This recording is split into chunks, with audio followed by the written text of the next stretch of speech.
What is going on, everybody, and welcome to a brand new video on this channel. Now, I'm sure most of you guys, or maybe none of you guys, are wondering where I have been. I've really taken a step back to focus on my trading career, and so to improve it a little bit better, just because I felt like I was doing two things at once, and multitasking is not good for you.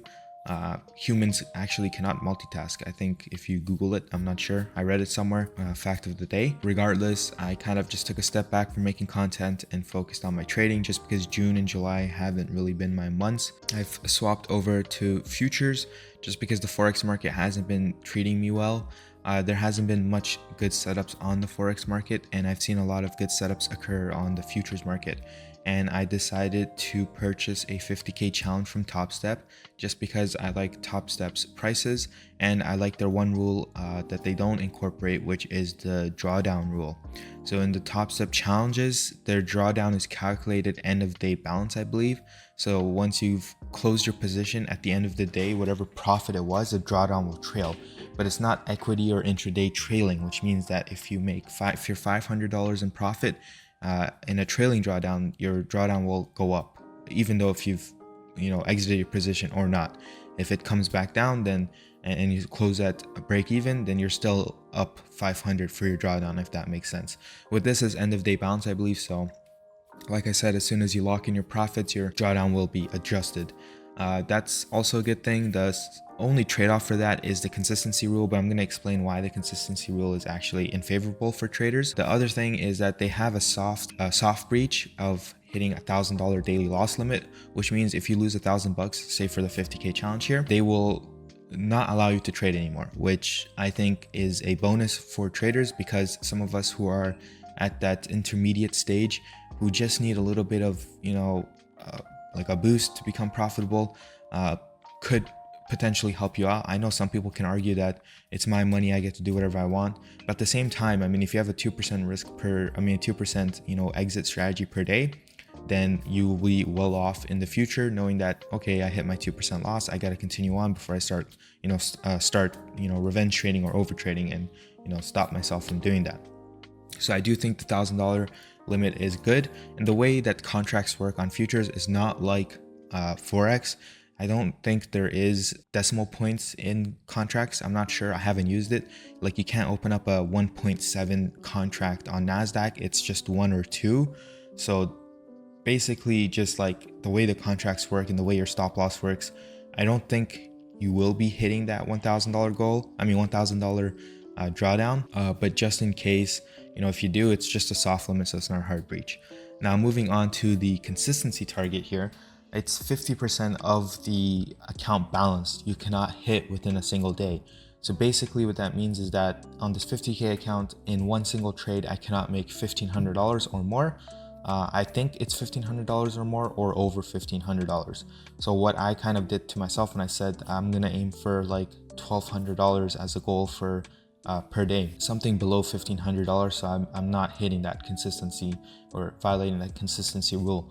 Now, this is also a soft breach, but it's kind of like a setback, I guess you can say, is that once you're over that, you just have to make, I think, the difference or so as an extra profit target. So for example, if your profit target here is 3,000 and you go a bit over the consistency target, so if you made 1,800, then you have to aim for $3,300 in profits. You have to make that extra $300.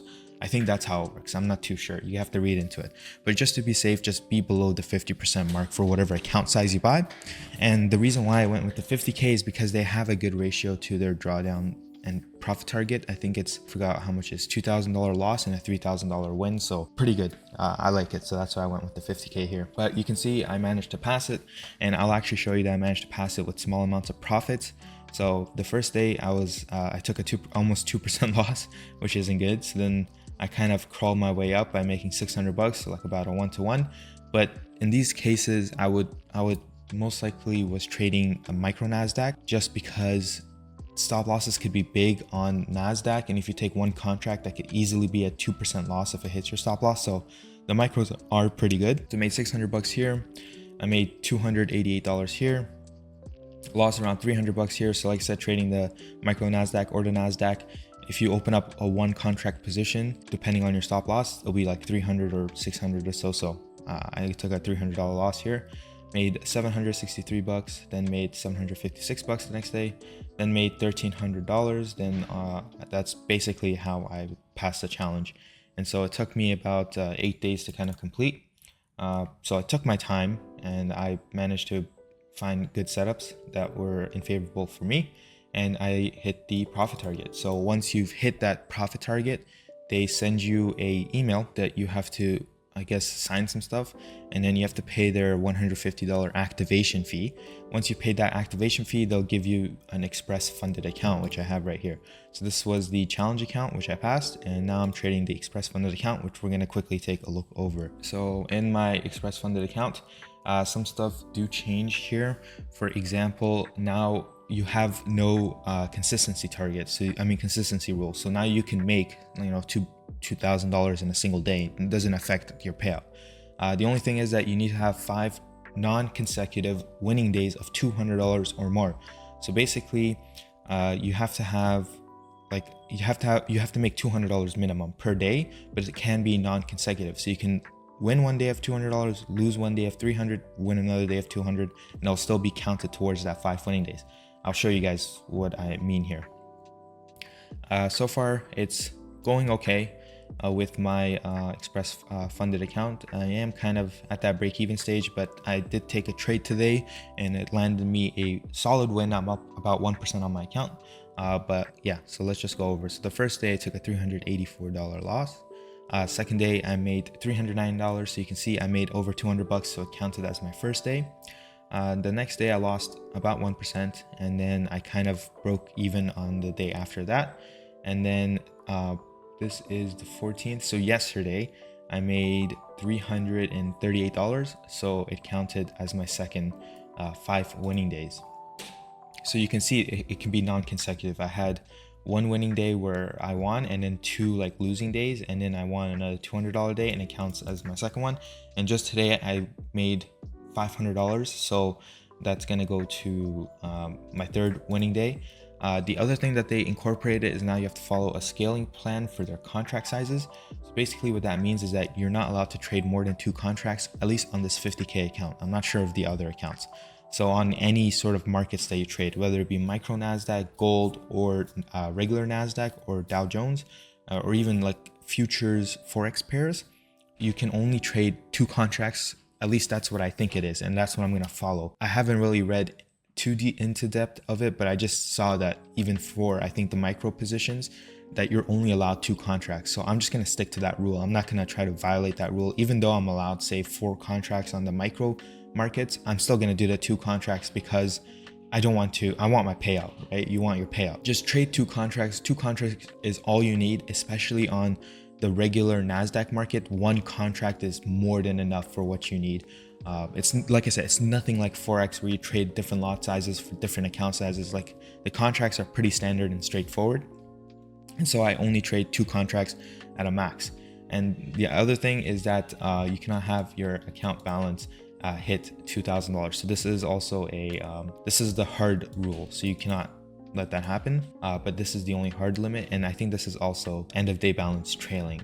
But once you've kind of made, say, like 2 grand in profit, which is right here, this will set at 0 and it won't trail you on. So this will just come right over here and say you made an extra 500 on that $2,000 profit of your balance. This will still stay at 0. So if you hit, say, 10K in profits, this will still stay at 0. So it's gonna just stop at 0. So it's your job to kind of create a cushion for your account so that you don't come back to this. Because if you hit $0, let's just say you're up 2,000, you come back to break even, then you've kind of, you know, breached the rule. So my whole goal is to make around $2,000 in profits, and then anything afterwards, I'm going to start withdrawing money, or I want to be at least at that $1,500, $2,000 mark before I start drawing money. And then for the first 30 days, you can only withdraw 50% of your total profits. That's just there to help you not blow your account. So if you're up, say, $1,000 and you want to take a profit split, you can only withdraw 500 bucks. If you're up 2,000, you can only withdraw 1,000. If you're up 3,000, you can only withdraw $1,500. So I like that rule. I mean, after 30 days, then that rule is gone, so you can just withdraw the entire balance, but then you'll hit the maximum loss. But yeah, that's basically it. It's kind of like an update of what's going on and a little bit about what Topstep is about.